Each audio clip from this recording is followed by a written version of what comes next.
So, my dear friends, today I will be talking about this Zener diode as a regulator.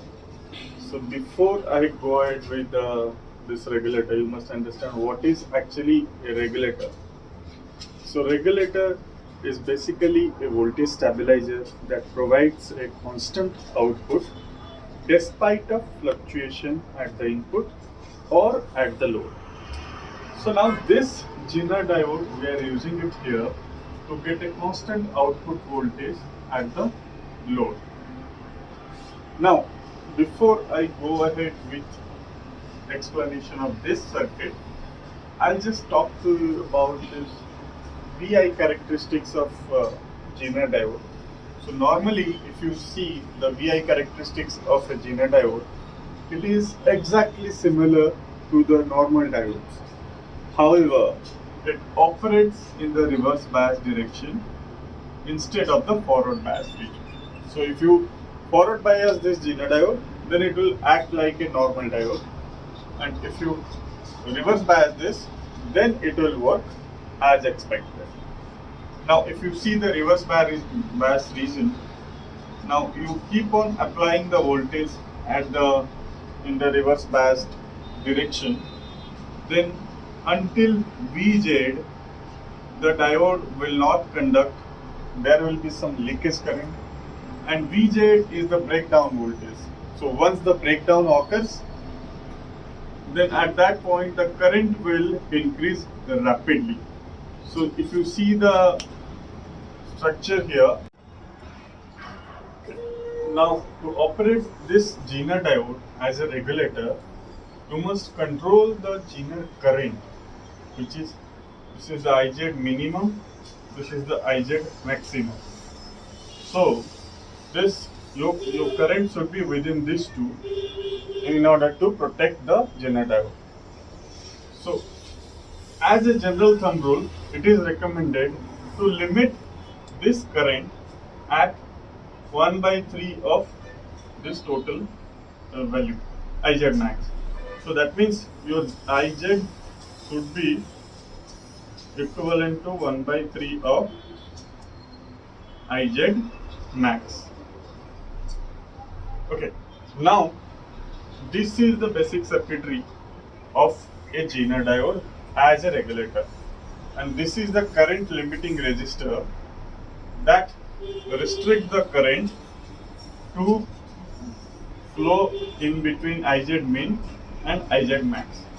Now if you apply, when you apply here, then this is your Iz, now this is your IL, this is Is, current flow like this. Okay, parallel. Now if you apply KVL across this loop, it will be V in minus Is Rs minus Vj is equal to 0. So now if you calculate Rs, this is V in minus Vz by Is.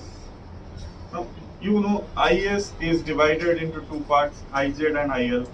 Now here Is is basically Iz plus IL.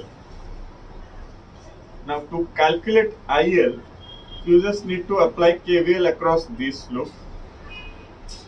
That means Vz is equal to IL RL.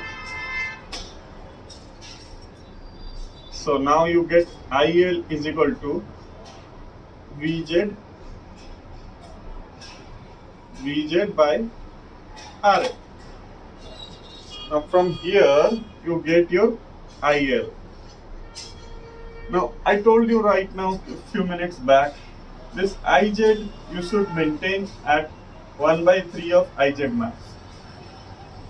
So for example, you have selected a 5.1 volt Zener. This Zener Vz to be 5.1 volt. Now from data sheet, you need to check what is the IZ max. Okay. So now if you get to know what is the IZ max, based on that 1 by 3 of that IZ max, you can calculate. So IZ is equal to IZ max. This will be given in data sheet by 3. So this data you can put while calculating. Now from this formula you can get IS, which is equal to IL plus IZ. Now you have calculated both IL and IS. So from here you can simply calculate the RS, which is equal to V in. It is the input voltage. Okay. Now this is the VZ. This is the Zener voltage.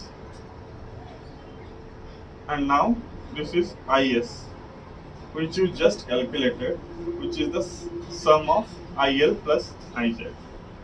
So from this formula, you can easily calculate the current limiting resistor for this Zener regulator. I hope this is clear, and for better understanding, if you have some clarification required, you can comment. I'll try my best to answer this.